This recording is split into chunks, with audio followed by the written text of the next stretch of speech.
আমার মা আসতেই তোমার চিন্তা শুরু। কেন আমার মা কি তোমার মায়ের সাথে ঝগড়া করবে? হয় মেয়ে গাধা না হলে মা গাধা। দিদি, যে বাড়ি থেকে আমার মা অপমানিত হয়ে ফিরে যায় সেই বাড়িতে আমি কখনো থাকবো না।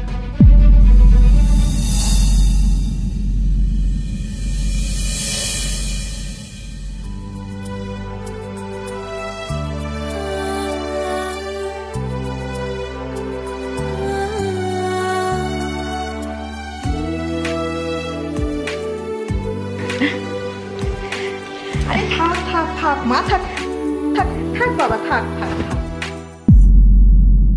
আসতে কোনো অসুবিধা হয়নি তো মা? না রে, কোনো অসুবিধা হয়নি বাবা। ওমা বিয়াঞ্চে, কেমন আছেন? ভালো আছি দিদি, আপনি কেমন আছেন? আমি আছি ভালো, কাপড় কালো। আমার কথা ছাড়ো তো, আপনি এত দূর থেকে এসেছেন, যান হাত মুখ ধুয়ে রেস্ট নিন। পূজা, যাও মাকে নিয়ে ঘরে যাও। চলো মা, তুমি ঘরে চলো। বাবু, তোমার শাশুড়ি আসবে কই? আমি জানতাম না তো। তুমি জানতে? আমি জানতাম মা।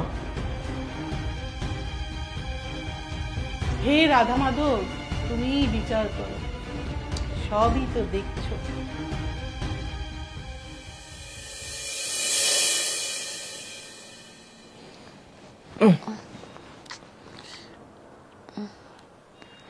কি গো, ঘুমাচ্ছ না কেন? ঘুম আসছে না। কেন? চিন্তা হচ্ছে।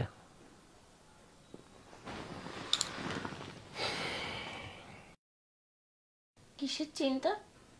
ভাবছি তোমার মা আমার মা এক ঘরে শুয়েছে, কে কাকে কি বলে দেবে, কার কথায় কার খারাপ লেগে যাবে কি জানি। মানে আমার মাকে নিয়ে তোমার চিন্তা? বুঝেছি, আমার মা আসতেই তোমার চিন্তা শুরু হয়ে গেল। কেন আমার মা কি তোমার মায়ের সাথে ঝগড়া করবে? তোমার মাকে নিয়ে কেন চিন্তা হবে, আমার মাকে নিয়েও চিন্তা হচ্ছে। শোনো, আমি না সব বুঝি যে তুমি কি বলতে চাইছো।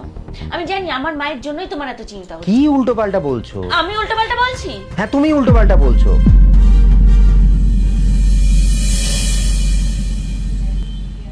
কি হলো বলুন তো দিদি, স্বর্ণ আর পূজা কি ঝগড়া করছে নাকি? কি আর বলবো বলো, এসব শুনতে শুনতে না আমার গা সওয়া হয়ে গেছে। ভেবেছিলাম আমার একটাই ছেলে, মেয়ে তো নেই, ছেলের বিয়ে দিয়ে মেয়েকে ঘরে আনছি। কিন্তু ছেলের বিয়ের পর এই যে আমার এই সংসারটা না সংসার রইল না, যুদ্ধক্ষেত্রে পরিণত হয়েছে জানো। আপনি এসব কি বলছেন দিদি? সমস্যা কি শুধু আমার মেয়ের মধ্যে? আমি কিন্তু আমার মেয়েকে যথেষ্ট ভালো শিক্ষা দিয়েছি, আর তাছাড়া আমিও তো ভেবেছিলাম মেয়ের বিয়ে দিয়ে আমিও একটা ছেলে পাবো, সে আর পেলাম কই। থাক দিদি, কেমন শিক্ষা পেয়েছে সে দেখতেই পাচ্ছি, হয় মেয়ে গাধা না হলে মা গাধা। দিদি, তুমি তো এখন শান্তিতে ঘুমোবে। আমার মায়ের নামে তোমার বলা হয়ে গেছে, এখন তুমি ঘুমোবে। ঘুমা। আরে কি হয়েছেটা কি? সে তখন থেকে একই কথা বলে যাচ্ছ, বিরক্তিকর। হ্যাঁ,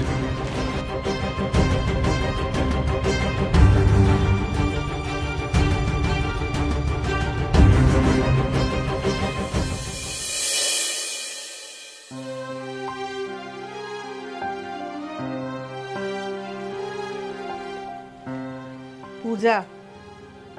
হ্যাঁ মা বলো। এ কি এত সকাল সকাল তুমি রেডি হয়ে কোথায় যাচ্ছ? আমি বাড়ি চলে যাচ্ছি রে। বাড়ি চলে যাচ্ছ মানে? তুমি তো বলেছিলে তুমি কদিন এখানে থাকবে। আমি তো কদিন থাকবো বলেই এসেছিলাম রে মা, কিন্তু কাল রাতে তো শাশুড়ি যা আমাকে বললেন, তারপরে আর থাকা। শাশুড়ি কি বলেছে মা? বললেন হয় তুই গাধা আর নয় আমি। আমি নাকি তোকে যথেষ্ট শিক্ষাই দিতে পারিনি। যাক, সাবধানে থাকিস রে মা, আমি এখন আসি, কেমন? মা, মা,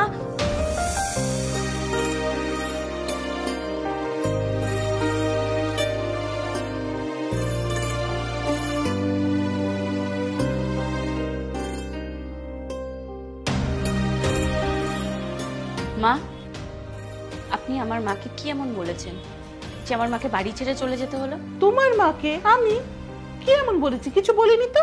কিছুই বলেননি? ও, আসলে তোমার মা এমন রাক্ষসের মতন নাক ডাকে না, তাই আমি ওনাকে উপাস ফিরে একটু ঘুমোতে বলেছিলাম। তাই শুধু এইটুকুই বলেছেন? আমার মা রাক্ষস? আমার মা গাধা?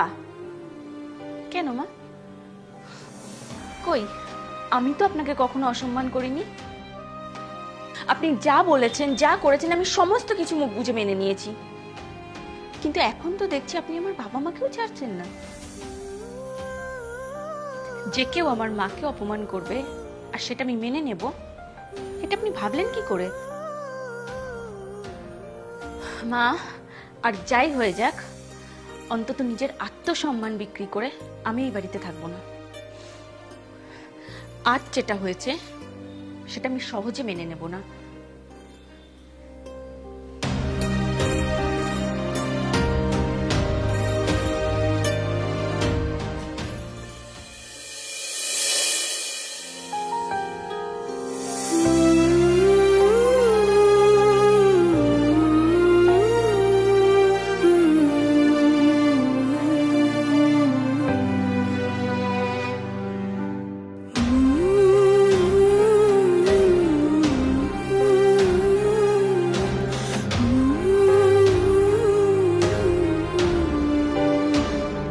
এ কি, এভাবে বসে আছো কেন? কি হয়েছে? আমার মা আজ সকালে রাগ করেই বাড়ি থেকে চলে গেছে। মানে? আর কি হয়েছে কি বলবে তো? সেটা তোমার মাকে জিজ্ঞেস করো। তোমার মা মনে করেন হয় আমি গাধা, নয় আমার মা গাধা। আমি এই অপমান কোনোদিনও সহ্য করবো না স্বর্ণ। যে বাড়ি থেকে আমার মা অপমানিত হয়ে ফিরে যায়, সেই বাড়িতে আমি কখনো থাকবো না। মেয়ের বাড়ি থেকে মা অপমানিত হয়ে ফিরে গেলে কতটা কষ্ট হয় সেটা তুমি বুঝবে না স্বর্ণ।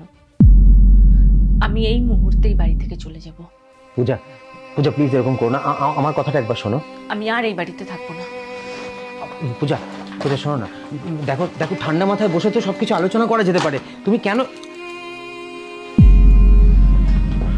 পূজা, পূজা আমার কথাটা শোনো। পূজা।